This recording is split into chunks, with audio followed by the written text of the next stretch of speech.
it with an urgent task, thinking if I only try better, work harder, and you put yourself aside time and time again because there are bigger things to think about.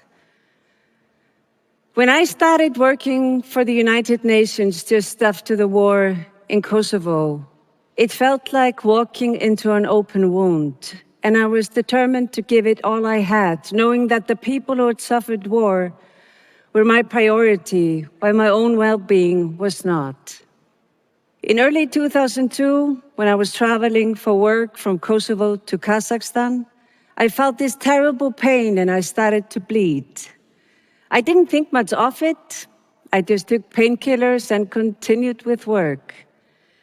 It was only years later that I realized I'd had a miscarriage. And instead of this being a wake-up call, I had just kept plowing on, deepening my disconnection with my body and my emotions. Soon after, I was in the unique position of having a guaranteed job at the UN for life, which had been a dream of mine. But at the UN in Geneva, the heavy bureaucracy and hierarchy felt all-consuming. My sense of purpose got weaker, and I felt increasingly out of touch with the living world. So I left my job at the UN, thinking we're serving system instead of serving people and the planet. And I thought something needed to change inside me. And I also felt our systems were out of sync, and maybe this feels familiar to some of you.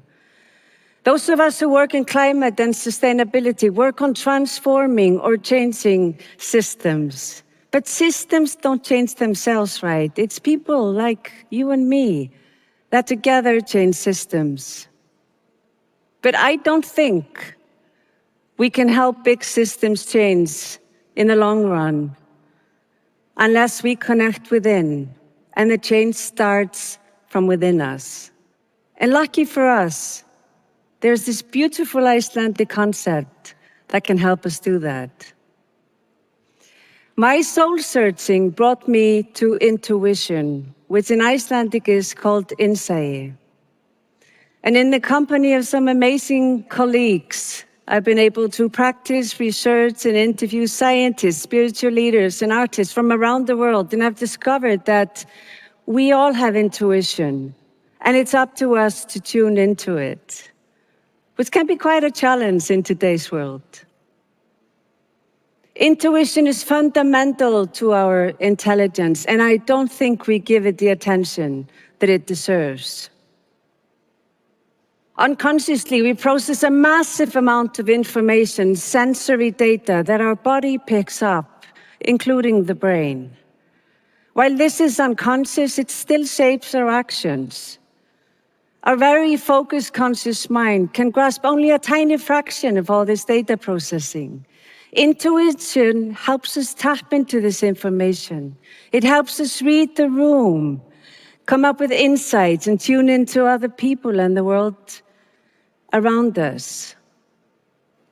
Sometimes we dismiss intuition as an irrational impulse that we shouldn't rely on, or a woo-woo concept that hasn't been backed by science. But research shows the catalyzing role intuition has for creativity, compassion, mental agility, and the human genius. We actually need good intuition to reason well. And without intuition, there wouldn't be much innovation. A research on a group of Nobel laureates showed the key role intuition played in their discoveries. And as they shifted between analysis and intuition, it led them to their big leaps. My search for answers brought me back to my roots and helped me see with fresh eyes the Icelandic word for intuition, insight. Insight helps us reframe intuition because it brings together the scientific and the spiritual, the solid and the poetic. Insight means the sea within and refers to the ever-flowing unconscious mind. The sea within cannot be put into boxes because then it ceases to flow. Stress, work, and financial pressures can block our access to insight. And while we can't get rid of these pressures, we can learn how to clear the way to insight when we need it. Meditation and mindfulness practices can help us do that as they regulate our nervous system and we gain clarity in mind. Intuition picks up information with all our body. So next time you feel something's off, you get chills down your spine or a gut reaction, ask yourself, what is my unconscious trying to tell me? Insight also means to see within, to be self-aware. And one of the most powerful ways to see within is to pay attention to how you pay attention and document it. Attention journaling helps you witness how insight plays a role in your life and how best to harness it. And lastly, insight means to see from the inside out and has to do with how we navigate the ocean of life from within with a strong inner compass. Aligning with insight is the work only you can do. And allowing insight to flow sometimes involves finding the balance between being and doing. And for many of us, it actually takes discipline to simply be and allow the world to come to us. One of the most powerful ways I've seen insight have an impact in the world is through the work of my dear friend, the ocean explorer, Henrik Sala.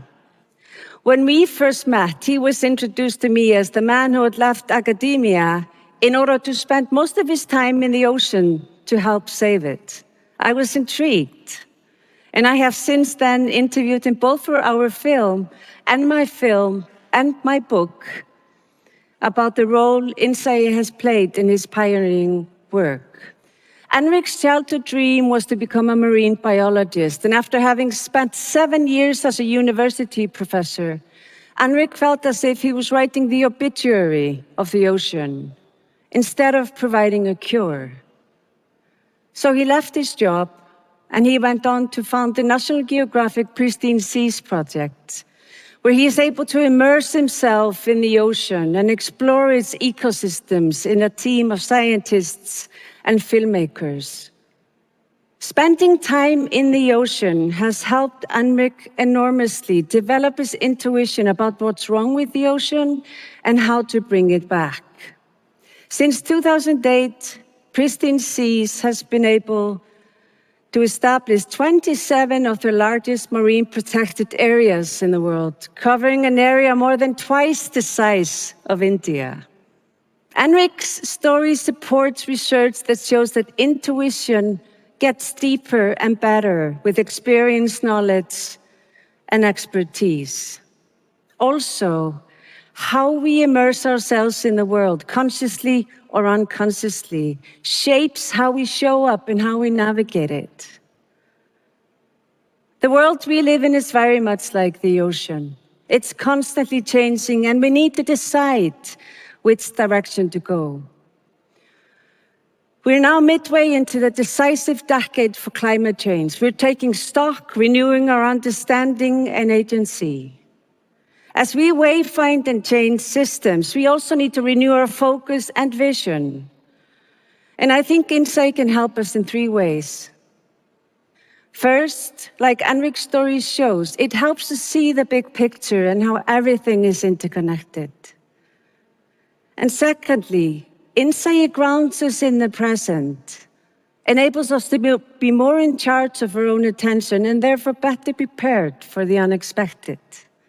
And lastly, as we immerse ourselves in a given task and we connect dots beyond man-made silos, our creativity, focus, and performance improve. As we navigate towards new horizons, we need our vivid imaginations to set sails towards the possible, grounded in insight's innate understanding of planetary and human interconnectedness. Imagination can guide us towards the futures that we dream of.